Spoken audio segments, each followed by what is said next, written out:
ಎಲ್ಲರಿಗೂ ನಮಸ್ಕಾರ. ನಾವು ಹೊನ್ನೂರು ಪ್ರಕಾಶ್ ಅಂತ, ರೈತ ಸಂಘದ ಕಾರ್ಯಕರ್ತ, ಸಾಮೂಹಿಕ ನಾಯಕತ್ವದ ಕರ್ನಾಟಕ ರಾಜ್ಯ ರೈತ ಸಂಘ ಹಾಗೂ ಹಸಿರು ಸೇನೆ.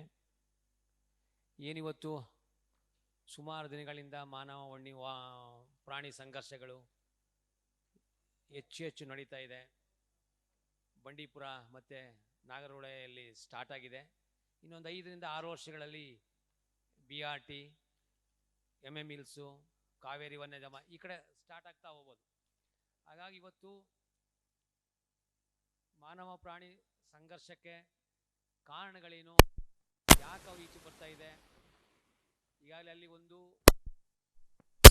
ಹೋಮ್ ಸ್ಟೇಗಳೇ ಅನಧಿಕೃತ. ಅದು ಲೈಸೆನ್ಸ್ ಇಲ್ಲ, ಲೈಸೆನ್ಸ್ ಇದೆ ಅನ್ನೋಕ್ಕಿಂತ ಅಲ್ಲಿ ರೆಸಾರ್ಟ್ಗಳು ಮಾಡೋದೇ ಅಕ್ರಮ. ಅದು ಹಾಗಾಗಿ ಲೈಸೆನ್ಸ್ ಇದ್ರೂ ಇದಷ್ಟು ಅಕ್ರಮ, ಲೈಸೆನ್ಸ್ ಇಲ್ಲದೇ ಇದ್ರೂ ಅಕ್ರಮ. ಜೊತೆಗೆ ಸಫಾರಿಗಳು ಮತ್ತು ಇವ್ರುಗಳ ಏನು ಕೆಲಸ ಮಾಡೋಕ್ಕಿದ್ದಾರೆ, ಅರಣ್ಯ ಕಾಯಕ್ಕಿದ್ದಾರೆ, ಕಬಿನಿಯವರು ಇದ್ದಾರೆ, ಇವರೆಲ್ಲ ಬೇಜವಾಬ್ದಾರಿತನದಿಂದ ಮತ್ತು ಅಲ್ಲಿ ಆಗ್ತಾರಿಂದ ಮೋಸದಿಂದ ಮತ್ತು ಶಾಸಕರ ವರ್ತನೆಗಳಿರ್ಬೋದು, ಮಂತ್ರಿಗಳಿರ್ಬೋದು, ಸರ್ಕಾರಗಳಿರ್ಬೋದು, ಜೊತೆಗೆ ನಾವುಗಳು ಕೇಳದೇ ಇದ್ದಕ್ಕೂ ಕಾರಣ. ಅದು ನಮ್ಗಳದ್ದು ತಪ್ಪಿದೆ, ನಾವೇನು ಕೇಳ್ತಾ ಇಲ್ಲ.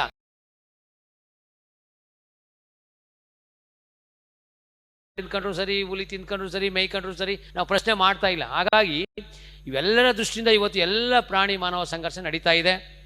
ಹಾಗಾಗಿ ಏನು ಬಂಡೀಪುರ, ನಾಗರಹೊಳೆ ಮತ್ತು BRT ಎಲ್ಲ ಅಕ್ರಮ ರೆಸಾರ್ಟ್ಗಳು, ಹೋಮ್ ಸ್ಟೇಗಳು ಎಲ್ಲ ಯಥೇಚ್ಛವಾಗಿ ನಡೀತಾ ಇದೆ.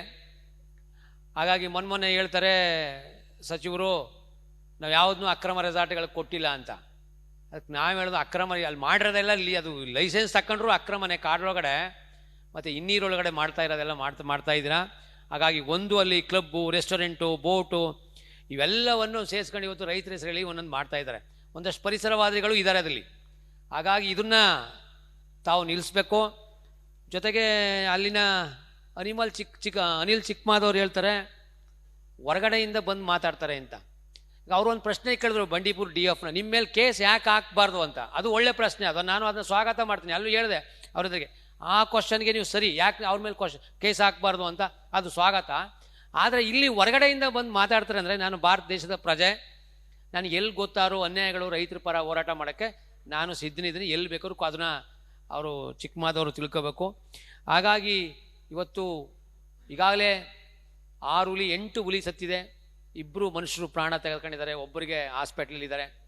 ಈ ಒಂದು ಪ್ರಕ್ರಿಯೆ ಆಗಲ್ಲ ಅಂದರೆ ಮೇಯ್ನ್ ಇದಕ್ಕೆ ರೆಸಾರ್ಟ್ಗಳು, ಸಫಾರಿ, ಹೋಮ್ ಸ್ಟೇಗಳು, ಅಲ್ಲಿ ಒತ್ತುವರಿಗಳು ಏನೆಲ್ಲ ಆಗಿದೆ, ಒತ್ತುವರಿಗಳು ಅದೆಲ್ಲವನ್ನು ಇವರು ಅಲ್ಲಿ ಲೀಗಲ್ ಅನ್ಲೀಗಲ್ ಇಲ್ಲವೇ ಇಲ್ಲ. ಅಲ್ಲಿ ಒಳಗಡೆ ಯಾವುದೇ ಕಾರಣಕ್ಕೂ ಲೀಗಲ್ ಆಗಲಿ ಇಲ್ಲೀಗಲ್ ರೆಸಾರ್ಟ್ಗಳನ್ನ ಮಾಡಬಾರ್ದು. ಸಫಾರಿಗಳನ್ನ ಬಂದ್ ಮಾಡಬೇಕು ಕೂಡಲೇ.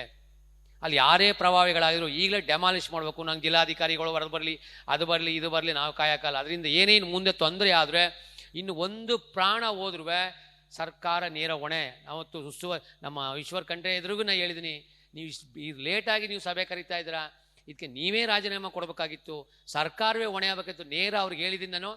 ಹಾಗಾಗಿ ಇದು ಸುಮ್ಮನೆ ಆಗಲ್ಲ. ಯಾವ ಅಧಿಕಾರಿಗಳು ಸಸ್ಪೆಂಡ್ ಮಾಡಿ ಮನೆ ಕಳಿಸೋದಲ್ಲ, ನೇರ ಸರ್ಕಾರವನ್ನು ಹೊಣೆ ಆಗುತ್ತೆ. ಮೊನ್ನೆ ಸಿದ್ದರಾಮಯ್ಯನವರು ಹೇಳಿದ್ದಾರೆ ಸಫಾರಿನ ಖಂಡಿತ ನಿಲ್ಲಿಸ್ತೀವಿ ಅಂತ ಹೇಳಿದರೆ, ಅದಕ್ಕೆ ನಾನು ಅವ್ರಿಗೆ ಸ್ವಾಗತ ಹೇಳ್ತೀನಿ. ಜೊತೆಗೇನು ಅಧಿಕಾರಿಗಳು ಅಲ್ಲಿ ಏನು DFO ಇದ್ದಾರೆ, ಅವರು ಮನೆಗೆ ಹೋಗೋದಲ್ಲ, ಜೈಲಿಗೆ ಹೋಗ್ಬೇಕು ಅವರು. ಯಾಕಂದರೆ ಅವ್ರದ್ದು ಜವಾಬ್ದಾರಿ ಇದೆ. ಇಲ್ಲಿ ಬರೀ ಆನೆ ಸ್ವತಃ ರೈತರ ಮೇಲೆ ನನ್ನ ಮೇಲೆ ಕೇಸ್ ಹಾಕಿ, ಓಕೆ, ನನ್ನ ಮೇಲೆ ಹುಲಿಗೆ ಏನು ಕರೆಂಟ್ ಕೊಟ್ಟರೆ, ನನ್ನ ತಪ್ಪಿದರೆ ನನ್ನ ಕೇಸ್ ಹಾಕಿ, ನಾನು ಬೇಡ ಅನ್ನಲ್ಲ. ಆದರೆ ಅಲ್ಲಿ ಯಾರು ಜವಾಬ್ದಾರಿ ಇರ್ತಾರೆ ಅವ್ರಿಗೆ ನಾವು ಸರ್ಕಾರ ಅವ್ರ ಮೇಲೂ ಕೇಸ್ ಹಾಕಿ ಅವ್ರನ್ನ ಜೈಲಿಗೆ ಕಳಿಸೋ ಅಂತ ಒಂದು ಕಾನೂನನ್ನ ತರಬೇಕು. ಈಗಾಗಲೇ ಆ ಕೆಲಸವನ್ನು ಮಾಡಬೇಕು. ಮೊನ್ನೆ ನಾವು ಆ ಮುಳ್ಳೂರಲ್ಲಿ RFO ಮೇಲೆ ಕೇಸ್ ಹಾಕಿದ್ದೀವಿ. ಅದೊಂದು.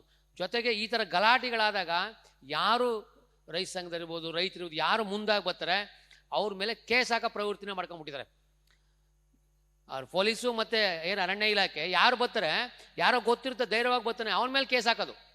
ನೋಡಿ ಅಲ್ಲಿ ಹೆಂಗೆ ಆಟ ಆಡ್ತಾರೆ ಅಂತ. ಯಾಕಂದರೆ ಅವ್ರು ದುಃಖದಲ್ಲಿ ಇರ್ತಾರೆ ಅವ್ನ ಮನೆಯವರು, ಅವ್ರ ಊರವ್ರಿಗೆ ಏನೋ ಗಾಬರಿ, ಎಲ್ಲರೂ ಗಾಬರಿಲಿರ್ತಾರೆ. ಆಗ ನಾವು ಸಮಾಧಾನ ಮಾಡ್ತೀವಿ, ಬೇಡ ಏನೋ ಕೂತ್ಕೊಳ್ಳಿ ಮಾತಾಡೋಣ, ಇದೆಲ್ಲ ಮಾಡಿ ಅವ್ರ ಮೇಲೆ ಕೇಸು. ಹಾಗಾಗಿ ಏನಾಗ್ತಾ ಇದೆ, ಏನು ಇಲ್ಲಿವರೆಗೆ ನಡೆದಿರೋದೆ, ಆ ತಪ್ಪಿತಸ್ಥ ಜವಾಬ್ದಾರಿ ಅಧಿಕಾರಿಗಳನ್ನ ಸಸ್ಪೆಂಡ್ ಮಾಡಬೇಕು. ಸರ್ಕಾರ ಯಾರೇ ಪ್ರಭಾವಿಗಳಾಗಿದ್ರು ಅವ್ರನ್ನ ಕೂಡಲೇ ಅಮಾನತು ಮಾಡಿ ಕೇಸ್ ಹಾಕಬೇಕು. ತಕ್ಷಣ ರೆಸಾರ್ಟ್ಗಳು ಏನೇನಿದೆ ಅದು ಇಲ್ಲಿಗಲೋ ಲೀಗಲೋ ಮಾಡಿ ಮಾನವ ಪ್ರಾಣಿಗಳ ಸಂಘರ್ಷ. ಮತ್ತು ಜೊತೆಗೆ ಅಲ್ಲಿ ಹುಲ್ಲುಗಾವಲು ಏನು 80% ಕೊಡ್ತಾರೆ ಸರ್ಕಾರದ ಬಜೆಟ್, ಅಲ್ಲಿ 80% ಹುಲ್ಲುಗಾವಲು ಮಾಡಬೇಕು ಅಂತ ಕೊಡ್ತಾರೆ. ಎಲ್ಲೂ ಹುಲ್ಲುಗಾವಲುಗಳಿಲ್ಲ. ಮತ್ತು ಹುಲಿ ತಿನ್ನೋಕೆ ಅಲ್ಲೊಳಗಡೆ ಹಂದಿನೂ ಇಲ್ಲ, ಕಡವೆನೂ ಇಲ್ಲ, ಜಿಂಕೆನೂ ಇಲ್ಲ. ಅಲ್ಲಿ ಕುಡಿಯೋಕ್ಕೆ ನೀರೇ ಇಲ್ಲ ಅವಕ್ಕೆ. ಅಷ್ಟು ದೊಡ್ಡ ಕಾಡಿಗೆ ಒಂದು 2-3 ಕೆರೆನೂ ಒಳಗಡೆ ಇಲ್ಲ. ಮತ್ತು ಯಾರು ಅಲ್ಲಿ ಹೋಗಲ್ಲ. ಮತ್ತು ಏನು ದುಡ್ಡು ಬರುತ್ತೆ ಅನ್ನೋದು ಗೊತ್ತಿಲ್ಲ ನಮಗೆ. ಅರಣ್ಯ ಇಲಾಖೆ ಏನೋ ಅದು ಸಂವಿಧಾನ ಬಿಟ್ಟು ಆಚೆ ಇದೆಯಾ ಅನ್ನಿಸ್ತಾರೆ. ಅವ್ರೇನು ಹೇಳಲ್ಲ, ಏನು ಕೇಳಲ್ಲ. ಅದಕ್ಕೆ ನಾನು ಹೇಳಿದೆ ಎಲ್ಲನೂ ನೀವು ಡಿಸ್ಪ್ಲೇ ಮಾಡಿ. ಜೊತೆಗೆ ಒಂದು ಪ್ರಾಣಿ ಹೊರಗಡೆ ಬಂತು ಕಾಡಿಂದ ಈಚೆಗೆ ಅಂದರೆ ಅದು ಗೊತ್ತಾಗ್ಬಿಡ್ಬೇಕು ನಮ್ಮ ಮೊಬೈಲ್ಗೆ. ಈಗ ನಮ್ಮ ಜಮೀನಲ್ಲಿ ಏನೆಲ್ಲ ಆಯ್ತು ಅಂತ ನಾವು ನೋಡ್ಕೊತೀವಿ ಕೂತ್ಕೊಂಡು. ಆ ಕಾಡಲ್ಲಿ ಹೊರಗಡೆ ಬಂತು ಹುಲಿ ಅಂದ ತಕ್ಷಣ ನಮಗೆ ಮೆಸೇಜ್ ಬರಬೇಕು, ನಮ್ಗೆ ಅಲರ್ಟ್ ಆಗಬೇಕು ನಾವು. ಮತ್ತು ಅಲ್ಲಿ ಆಂಟಿ ಪೋಚಿಂಗ್ ಕ್ಯಾಂಪ್ಗಳಿವೆ. ಆಂಟಿ ಪೋಚಿಂಗ್ ಒಂದು ಕ್ಯಾಂಪಲ್ಲಿ 6 ಜನ ಇದ್ದಾರೆ, ಒಂದೊಂದು ಕ್ಯಾಂಪಲ್ಲಿ 32 ಜನ 35 ಜನ ಇದ್ದಾರೆ. ಅದೆಷ್ಟೋ 25-26 ಕ್ಯಾಂಪ್ಗಳಿದೆ. ಅವರೆಲ್ಲ ಒಳಗಡೆ ಏನೂ ಮಾಡಲ್ಲ. ಅವರೆಲ್ಲ ಬಾರ್ಡರ್ ಲೈನ್ ಹಾಕಿ ಒಂದಷ್ಟು ಕೆಲಸನ ಮಾಡಿ ಮತ್ತು ತಗೊಂಡೋಗಿ ಏನು ನ್ಯಾಷನಲ್ ಪಾರ್ಕ್ ಇದೆ ಬೆಂಗಳೂರಲ್ಲಿ, ಆ ಥರ ದೊಡ್ಡ ದೊಡ್ಡ ಪಾರ್ಕ್ಗಳನ್ನ ಮಾಡಿ ಇಂಥ ಹುಲಿಗಳನ್ನ ಹಿಡಿದು ತಗೊಂಡೋಗಿ ಅಲ್ಲಿ ಏನು ಹಾಕೋದೋ, ಇಲ್ಲಿ ಹಂದಿಗಳನ್ನ ಹಿಡಿದು ಅಲ್ಲಿಗೆ ಕೊಡೋದು, ಈ ಥರ ಒಂದು ಕೆಲಸ ಮಾಡಿದ್ರೆ ಮಾನವ ಪ್ರಾಣಿ ಸಂಘರ್ಷ ಇರುತ್ತೆ. ಜೊತೆಗೆ ನಮಗೆ ರೈತರಿಗೆ ಕನಿಷ್ಠ 1 ಕೋಟಿ ಕೊಡಬೇಕು ಅಂತ. 5 ಕೋಟಿ ಕೊಟ್ಟರೂ ಆಗಲ್ಲ, 1 ಕೋಟಿ ಕೊಡಬೇಕು. ಮತ್ತು ಏನು ಹಸು ಸೊತ್ತೋದ್ರೆ 1 ಲಕ್ಷ, ಕುರಿ ಆಡು ಸೊತ್ತೋದ್ರೆ 25,000. ಈಗ ಇವತ್ತು ಹಳ್ಳಿಕಾರು ಓರಿಗಳು ನೀವು ನೋಡಿರ್ಬೋದು, 2 ಲಕ್ಷ 3 ಲಕ್ಷ ಆಗುತ್ತೆ. ಹಾಗಾಗಿ ಆ ಒಂದು ಬೇಕು. ಜೊತೆಗೆ ಇವೆಲ್ಲ ಒಂದಷ್ಟು ಆದಾಗ ರೈತರು ಒಳಗಡೆ ಕಾಡು ಒಳಗಡೆ ಹೋಗ್ಬೇಕು. ರೈತರು ಅಲ್ಲಿ ಮೇಯಿಸೋರು ದನಗಳು ಬಿಟ್ಕೊಂಡು ಒಳಗಡೆ ಹೋದಾಗ ಅಲ್ಲಿ ಹುಲಿ ದನಗಳು ತಿಂತದೆ, ಅದಕ್ಕಿಂತ ಜಾಸ್ತಿ ಹೆಚ್ಚುತ್ತವೆ ದನಗಳು. ಹಾಗಾಗಿ ಹೊರಗಡೆ ಬರೋ ಅಂಥ ಒಂದು ಇದೆಲ್ಲ ವೈಜ್ಞಾನಿಕವಾಗಿ ಚರ್ಚೆ ಮಾಡಿ ಎಕ್ಸ್ಪೋರ್ಟ್ಗಳು, ಬರೀ ಎಕ್ಸ್ಪೋರ್ಟ್ಗಳು ಅಂದರೆ ಬರೀ ಪರಿಸರವಾದಿಗಳನ್ನೇ ತೋರಿಸ್ತಾರೆ. ರೈತರು ಯಾರ್ಯಾರು ತಲಾಂತರದಿಂದ ಒಳಗೆ ಕೆಲಸ ಮಾಡ್ತಿದ್ರು ಅವರು ಎಕ್ಸ್ಪರ್ಟು. ಅವ್ರ ಜ್ಞಾನವನ್ನು ಇವರು ಓದಿರೋ ಸೈನ್ಸ್ನ ಎರಡು ಜೊತೆ ಮಾಡಿದಾಗ ಈ ಒಂದು ಮಾನವ ಪ್ರಾಣಿ ಸಂಘರ್ಷ. ಜೊತೆಗೆ ಅಲ್ಲಿ ಏನು 25 ಅಡಿ 30 ಅಡಿ ಫೆನ್ಸ್ ಹಾಕಿ ಒಂದು ಕೆಲಸ ಮಾಡಿದ್ರೆ ಮಾನವ ಪ್ರಾಣಿ ಸಂಘರ್ಷ. ಜೊತೆಗೆ ಏನು ಇಲ್ಲಿಗಲ್ ರೆಸಾರ್ಟು, ನಾನು ನೀರು ಕುಡಿಯೋದು ನೋಡಬೇಕು ಅಂತ ಒಬ್ಬ ಮಿನಿಸ್ಟರ್ ಅನ್ನೋದು, ನಾನು ಆನೆ ಕಾರಿಡಾರ್ ನೋಡಬೇಕು ಅನ್ನೋ ಆ ಥರ ಆನೆ ಕಾರಿಡಾರು, ಹುಲಿ ಕಾಡು ಎಲ್ಲ ಮುಚ್ಕೊಂಡ್ರೆ ಅದನ್ನ ಅರಣ್ಯ ಇಲಾಖೆ ಏನು, ಅದೇ ಒಬ್ಬ ರೈತ ಸೌದೆ ತಗೊಂಬಂದ್ರೆ ಅವನ ಮೇಲೆ ಕೇಸ್ ಹಾಕ್ತಾರೆ. ಹಾಗಾಗಿ ಅರಣ್ಯ ಇಲಾಖೆದು DFO CFಗಳು ಭಾಳಷ್ಟು ತಪ್ಪಿದೆ. ಅವರು ಒಬ್ಬರು ಫೋನ್ ಕರೆಗೆ ಅಟೆಂಡ್ ಮಾಡಲ್ಲ, ಏನೋ ನಾವು ಮೇಲಿಂದ ಬಂದವ್ರಾಗ ಆಡ್ತಾರೆ. ಹಾಗಾಗಿ ಇವರ ವರ್ತನೆಗಳನ್ನ, ಇವರ ದುರಾಂಕಾರಗಳನ್ನ ನಮ್ಮ ಮೇಲೆ ಬಿಡಬಾರ್ದು, ರೈತರ ಮೇಲೆ. ಅದಕ್ಕೆ ನಾವು ಕೆಲಸ ಮಾಡೋಕ್ಕಿರೋರು ನಮ್ಮ ಮೇಲೆ ಅಧಿಕಾರ ಚಲಾಯಿಸಿದ್ರೆ ನಾವು ಬಿಡೋಕ್ಕಾದ್ದ. ಹಾಗಾಗಿ ಅವ್ರು ಮಾಡೋ ಕೆಲಸನ ನಿಯತ್ತಾಗಿ ಮಾಡಿದಾಗ ಈ ಒಂದು ಸಮಸ್ಯೆ ಬಗೆಯಿರಲ್ಲ. ಹಾಗಾಗಿ ಏನು ಇವರು ಲೈಸೆನ್ಸ್ ಯಾರ್ಯಾರು ಕೊಟ್ಟಿದ್ದಾರೆ ರೆಸಾರ್ಟ್ಗಳಿಗೆ ಅವರು ಸಸ್ಪೆಂಡ್ ಆಗಬೇಕು ಅಂತ ನಾನು ಕೇಳ್ಕೊತಿದ್ದೀನಿ. ಇನ್ನೊಂದು ಲಾಸ್ಟಲ್ಲಿ ಏನು ಅಂದರೆ, ಈ ಕಬಿನಿಯವರು ನೋಟಿಸ್ ಕೊಟ್ಟರು ಅವ್ರಿಗೆ, ಯಾರ್ಯಾರು ತೆರವು ಮಾಡಿ ಅಂತ ನೋಟಿಸ್ ಕೊಟ್ಟರು. ಅವ್ರು ಹೆಂಗೆ ಕೊಟ್ಟಿದ್ದಾರೆ ಅಂದರೆ, ಸಾರ್ವಜನಿಕರು ನಮ್ಮನ್ನ ಸಭೆ ಸಮಾರಂಭಗಳಲ್ಲಿ ಒತ್ತಾಯಿಸ್ತಾರೆ, ಗಲಾಟೆ ಮಾಡ್ತಾರೆ, ಕ್ವಶನ್ ಮಾಡ್ತಿದ್ರೆ, ಅದಕ್ಕೋಸ್ಕರ ನಿಮಗೆ ನೋಟಿಸ್ ಕೊಟ್ಟಿವಿ ಅಂತ. ನೋಡಿ ಹೆಂಗಿದೆ ಅವರು.